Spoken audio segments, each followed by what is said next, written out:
Hello everyone, and welcome back to IELTS Time. Today we're diving into a Part 2 cue card. Describe a friend of yours who is good at singing or music. You should say who he or she is, when and where you listen to his or her music or singing, what kind of music or songs he or she is good at, and how it makes you feel when listening to him or her. In this lesson I'll share two model responses. First we'll look at Joseph's reflective and emotional response, and then we'll move on to Blondie's fun and social version. The person I'd like to talk about is a childhood friend named David.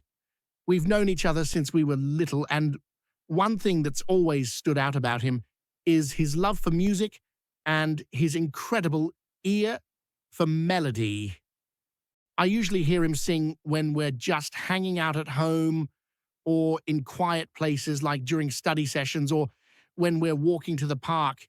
He's the kind of person who doesn't need an audience. He'll quietly hum or sing to himself while doing something else. Over the years, I've realized that even in the simplest moments, his voice adds a kind of calm and warmth to the environment. He's particularly good at soft, emotional songs, especially acoustic or indie tracks that are rich in lyrics.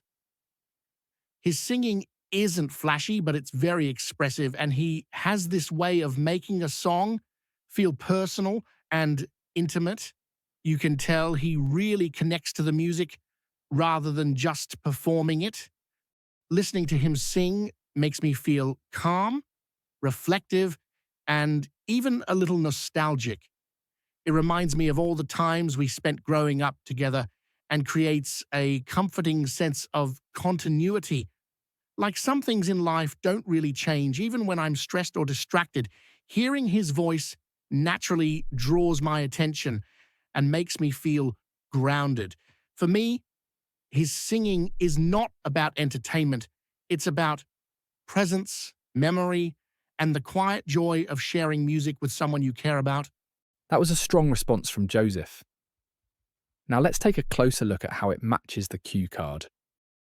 Joseph's answer describes a childhood friend who's always been deeply connected to music. He hears him sing in quiet, everyday moments.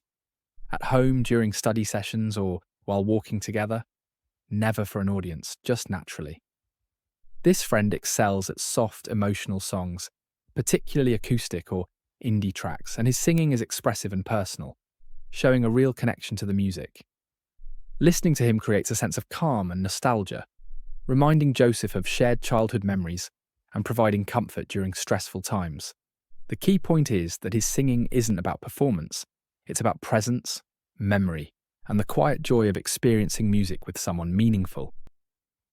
Now let's listen to a completely different take. All right, so I'd like to talk about a friend of mine named Sarah. We've known each other since high school, and she's always been the musical one in our group. To be honest, I'm not really a huge music enthusiast. I usually just listen to whatever's trending on Spotify or playing in the background while I'm at the gym. Sarah, on the other hand, is completely different. She genuinely has a strong talent for singing. I usually hear her sing at parties or whenever we end up doing karaoke, which has kind of become our go-to activity on weekends. She mostly sings mainstream pop, which works well for me since I know the lyrics. She's especially good at big, catchy songs that everyone can sing along to. What really stands out is her ability to hit the high notes so effortlessly. Sometimes people genuinely stop and ask if it's actually her singing. Whenever I hear her sing, I mostly feel impressed, but also a bit inspired. Like I said, music isn't really my thing, so seeing someone I've known for so long have that level of skill is pretty amazing. It's also a real mood booster. If we're out somewhere and she starts singing along to a song, it instantly lifts the atmosphere and makes everything feel more fun and energetic. Honestly, it's just nice having a friend who can turn a boring car ride into a mini concert, even if I'm stuck in the passenger seat, completely failing to keep the beat. That was certainly a completely different vibe. Joseph's answer is reflective and nostalgic, while Blondie's is social and energetic. Let's break down Blondie's response according to the cue card. Blondie talks about a high school friend named Sarah, who is the musical one in their group. She usually hears Sarah sing at parties, during karaoke sessions, or even on car rides, where Sarah's lively energy makes ordinary moments more fun. Sarah is particularly talented at singing mainstream pop songs, effortlessly hitting high notes in catchy tunes that everyone knows. Her singing impresses and inspires Blondie, while also boosting the mood of everyone around her. Blondie emphasises that Sarah's music can turn everyday moments into memorable experiences, showing how a friend's talent can bring energy, laughter, and joy to social situations. Before we finish, let's highlight some key vocabulary from Joseph's and Blondie's answers that you can use in your own response. Someone with a good ear for melody can naturally recognise and remember tunes, even without formal musical training. People like this often quietly hum songs to themselves when they're relaxed, which is a small but very natural detail you can include to make your response sound more personal. You can also describe the type of music someone sings. Phrases like soft, emotional songs are useful when you want to create a calm or reflective mood, while acoustic or indie tracks often suggest music that is more intimate and lyric-focused. These expressions work especially well if you're describing quiet settings or emotional moments. When talking about someone's singing style, adjectives like expressive are very effective because they show that the singer communicates feeling, not just sound. On the other hand, flashy describes a more dramatic or attention-grabbing style, which might suit performances at parties or on stage.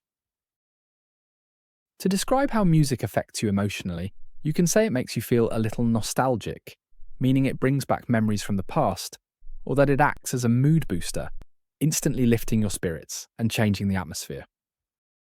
Other useful phrases include calling someone the musical one in your group, which clearly shows their role among friends.